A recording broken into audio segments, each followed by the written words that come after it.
Hi everybody, Al Bernstein for the Boxing Channel here in Las Vegas at the Mandalay Bay Hotel and Casino, where tonight we saw a second terrific match between Mike Alvarado and Brandon Rios. This time it was Alvarado, the veteran from Denver, Colorado, who came away with the unanimous decision. He won 115-113 on two scorecards and won 14-113 on another scorecard.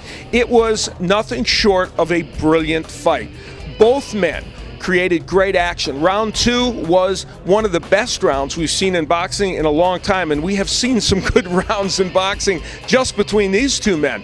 Mike Alvarado fought a much more tactical and strategic fight, but still, there were many spots in this fight where there was wild action. Alvarado was hurt early, then Rios was hurt several times in the fight, and ultimately Alvarado won the decision by closing strong, winning a number of the final rounds when Rios got a little bit tired and started pushing his punches, and Alvarado continued to box effectively and land some big right hands and some terrific body work. The punishment for both these fighters was such that neither could come to the post-fight press conference. They both were sent directly to the hospital by the commission as a precautionary measure.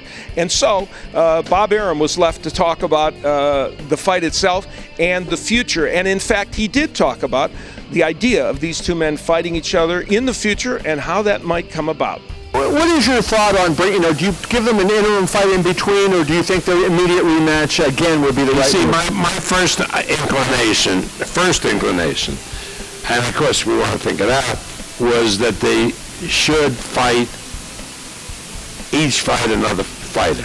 No two-round fights, real fights, because these two fights are classics that they had.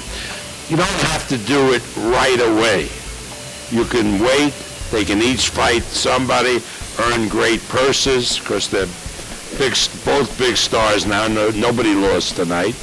And then have them fight, or maybe they each fight two different guys. Eventually, one thing as much as you know that the sun is coming up tomorrow morning, is they will fight again. Now, that being said, when they'll fight again, interim fights and so forth, we'll be deciding that in the months to come. And if that third fight happens, as we all expect it to, where might it be? Well, one suggestion is the hometown of Mike Alvarado up in Denver. What are the chances that might be in Denver, Colorado? Well, Denver, Colorado, you remember, we've had experience in Denver. We had a kid, Cameron was the manager, named Stevie Johnson. And we did tremendous gates in Denver with Stevie Johnson. And one thing Denver has that most cities don't have is they have loads of really first-class arenas.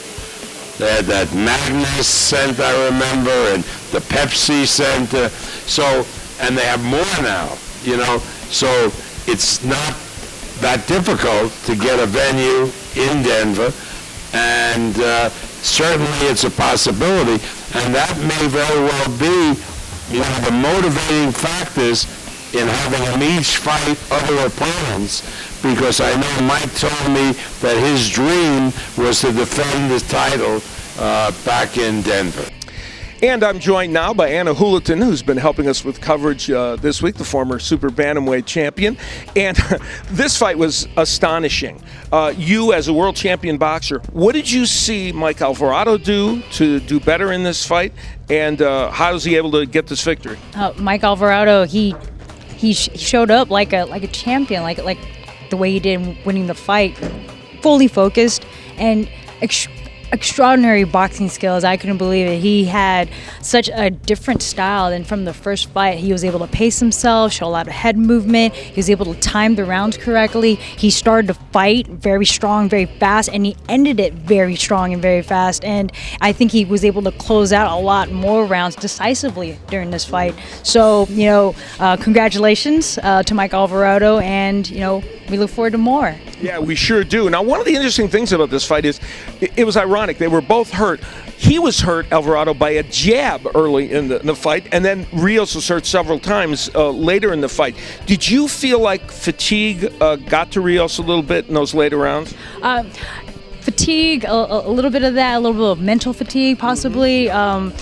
Mike Alvarado was able to fight his fight most of the time throughout the fight, and I think that kind of threw Brandon Rios off of his game plan a little bit more. He wasn't able to get into his rhythm, into his groove, and get his punches together, and I think that wears on a fighter when you're not able to train and perform what you're able to do in the gym and perform in a real live match. So I wouldn't say physically fatigued, because I mean he carried it all through all 12 rounds, but mentally I think Mike Alvarado gave him something that he wasn't expecting to see.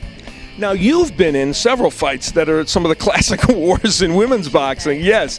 And when you're coming back from a fight in which it's been so much give and take, in the case of these two fighters, do they sit out for a while and then fight each other again, or do they sit out for a while and fight somebody else? How much time do you need to recover from this?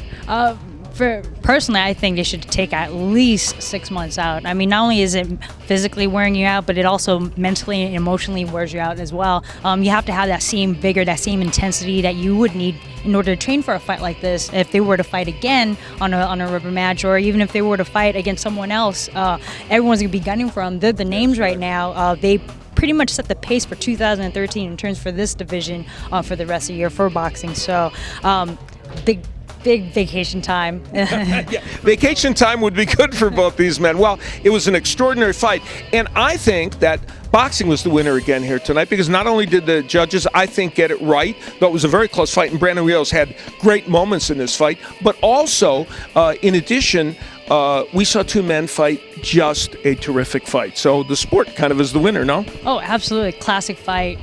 Definitely. One of my favorite fights is Salvador Sanchez versus Azuma Nelson 1. I love that fight. It goes back and forth, and this fight, I feel, is very reminiscent to it. Even though I didn't see the Azuma Nelson versus Salvador Sanchez fight, just being in there and just being able to watch these two fighters live, just seeing the look in their eyes and having them just go toe-to-toe and try to create the perfect time to deliver those strikes, it was just amazing. Definitely a classic in my book. It was. Ana Julaton, a historian as well. He wears many hats. Well, we appreciate you helping us with our coverage here on this fight, and a tremendous night of boxing in which Mike Alvarado scores a very impressive unanimous decision win, and we hope you've enjoyed our coverage here on the Boxing Channel. I'm Al Bernstein for Ana Julaton. We'll see you next time.